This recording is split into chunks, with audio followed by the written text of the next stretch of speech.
Next up, we have Josh Amyx. If Josh could begin making his way to the stage. Josh Amyx is a two-time graduate of Earlham, the MAT program and undergrad, but also a graduate of the high school where he still works. If he knows the stuff about your kids that you probably don't know. He handles a little discipline. So please welcome to the stage, Josh Amyx. You can move that if you want to. Thank you very much. Like Ben said, my name is Josh Amyx. I'm an assistant principal at Richmond High School. Those of you who know me know that I do not run on purpose.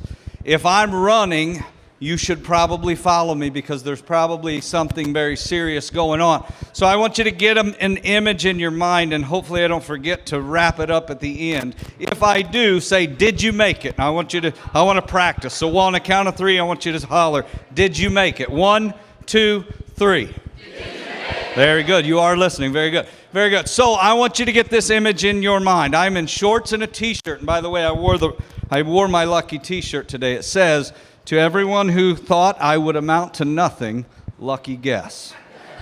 So thank God that Ben didn't say, you made it is the theme. We are still making it. So I want you to imagine me in shorts and a t-shirt running as fast as I can out of Central Office Administration Building at Richmond Community Schools, across the parking lot, making it to the front field in front of the high school, stopping,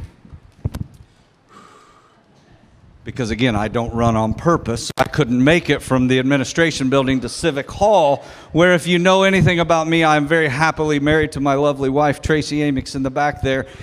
And if I don't make it to my daughter's school program, I'm in trouble. And I don't like to be in trouble, okay? So that's the scene that I want you to have in your mind. And remember, don't let me forget to bring that back. So I'm going to rewind a couple of weeks. A couple of weeks prior to this, I am teaching very, very, very hard in the alternative program at Richmond High School with kids that may or may not graduate without this program. I'm loving everything that I'm doing with these kids. I'm perfectly satisfied in the career that I've chosen. I'm happy not only professionally but personally. I don't need anything else to go any other way. Fortunately now, I got a phone call a couple of weeks before I'm running across the field from a neighboring school district, and they asked me if I would be willing to interview for a new position that they're creating, a dean of students for their middle school program, and to create an alternative program at that high school. I love Richmond High School. Have since I grew up. I've loved everything about Richmond. I didn't want to go anywhere else, so I went into my boss, Ray Wolpe's office the very next day and said, listen, I wasn't looking for anything, but an opportunity has come and knocked at my doorstep. I have to at least look into this. So we cried a little bit, and those of you who know me know that I don't cry very often, but I wanted to stay at Richmond High School. I said, we got to figure this out. I haven't been offered anything yet, but I am going to interview to see where it is because I have 4 kids at home that deserve me to look into this opportunity. So I did, and I interviewed, and about a week later, they offered me the job. And so this is on a Thursday. The same Thursday that I get offered this job, I'm working with a kid that is not going to make it, for all intents and purposes, to the graduation stage. Another teacher and I left the high school, and we went and knocked on this kid's door because he didn't show up. We're working in Senior Week, and for those of you who don't know what that is, Senior Week at Richmond High School consists of a week-long, intensive program for seniors who didn't quite make it in time, and they needed some extra time before graduation. So we volunteer our time, and we help those kids out. This kid didn't show up, and we knew that if he showed up, we could get him through. We got him into the high school the next day, because when he answered the doors, he was in his pajamas. He said, Mr. Amyx, I don't feel well enough to come in, but I'll meet you there tomorrow. Okay? So I'm offered this job. I say, give me till Monday. I need to decide this. I've got graduation coming up. This kid graduates.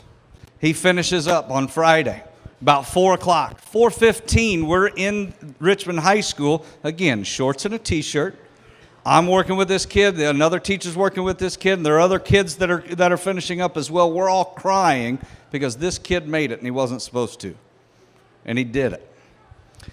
I get another phone call. And the phone call says, "Hello, Mr. Amyx. This is Richmond Community Schools. We would like to interview you for our new, open assistant principal job at Richmond High School. Remember, I have until Monday to tell the other district yay or nay." They say, "Mr. Amyx, can you come in Wednesday and interview for this job?" I said, "Is there any way that we can do that a little bit sooner?" Again, this is Friday at 4:30.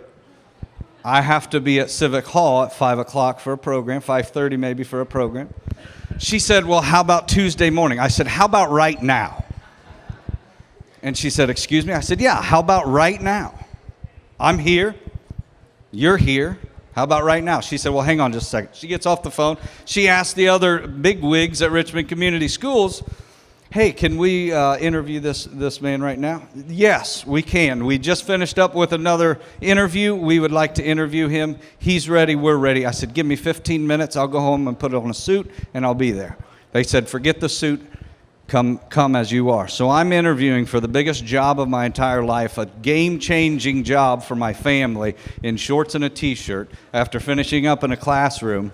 Long story short, they were really, really mean to me because I didn't quite have the degree that I needed or the license that I needed to be an administrator, but they were willing to give me a chance. And so part of my story is I haven't made anything. I'm continuing to make it because what we do at Richmond Community Schools and in the Richmond community is give kids like me who grew up in a small town of Waco, Texas, moved to a town like this, and have been successful because of wonderful people like my wife and others that are here supporting me still. We owe it to kids to help them make it in this community. So, I challenge you to help me help kids make it in this city. So back to my break in the middle of the lawn in front of Richmond High School. It took me about 25 seconds to regain and suck all of the oxygen that I needed to. I'm running and I make it into Civic Hall. I'm a teacher at this point, and I walk in and it's dark and kids are performing and they're singing and they're dancing on the stage, and my daughter's up there and I see her from the back, and I run down the hall, down the aisle at Civic Hall in the dark, and I find my wife and I look over and I say, "I think I just landed the biggest job of our lives. Our lives are about to change." Thank you very much for listening.